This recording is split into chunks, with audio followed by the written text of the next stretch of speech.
কলকাতা পুরসভা নির্বাচনের জন্য ইতিমধ্যেই কমিটি গঠন করেছে রাজ্য বিজেপি। আর সেই কমিটির নেতৃত্বে রয়েছেন সুকান্ত মজুমদার। সুকান্ত মজুমদার জানিয়েছেন, সামনেই যে পুরসভা নির্বাচন, তার জন্য যে প্রার্থী বাছাই করা হবে সেক্ষেত্রে দলই চূড়ান্ত সিদ্ধান্ত নেবে। শুধু তাই নয়, একটি এসওপি তৈরি করা হবে প্রার্থী বাছাইয়ের জন্য, এবং 134টি যে তৃণমূল কাউন্সিলর রয়েছে তাদের বিরুদ্ধে আলাদা আলাদা করে চার্জশিট দেওয়া হবে। তারা কি কি প্রতিশ্রুতি দিয়েছিল তা প্রকাশ্যে তুলে ধরবেন তারা। এর আগে 5 বছর আগে যখন ইলেকশন হয়েছিল, 19শে ডিসেম্বর ইলেকশন হয়েছিল, তো স্বাভাবিকভাবে সেই ডেট অনুসারে তার আগেই ইলেকশন করতে হবে, যাতে তার মধ্যে নির্দিষ্ট সময়ের মধ্যে যিনি মেয়র হবেন এবং যারা অন্যান্য দায়িত্বপ্রাপ্ত পদ পাবেন, মেয়র পরিষদ বা অন্যরা, তারা তাদের শপথ নিতে পারেন। আমাদের প্রার্থী বাছাইয়ের জন্য আমরা একটা এসওপি তৈরি করব।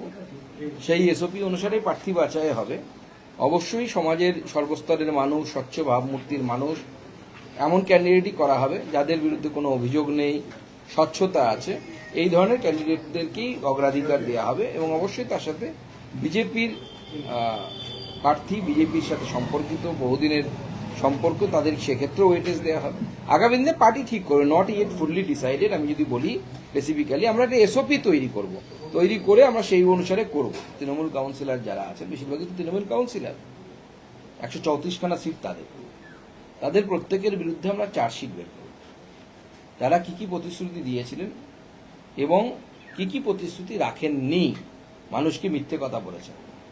আমরা আর একটা চেষ্টা করছি যে কাউন্সিলরের কার আঙুল ফুলে কলা গাছ তো সবার হয়েছে, কার সিঙ্গাপুরি কলা গাছ হয়েছে আর কার মানিক কলা গাছ হয়েছে, বা চিনি আতপ কলা না কি বলে, মানে ছোট কলা হয়েছে, গাছ হয়েছে কার বড় কলা গাছ হয়েছে, সবটাই আমরা বের করার চেষ্টা করছি।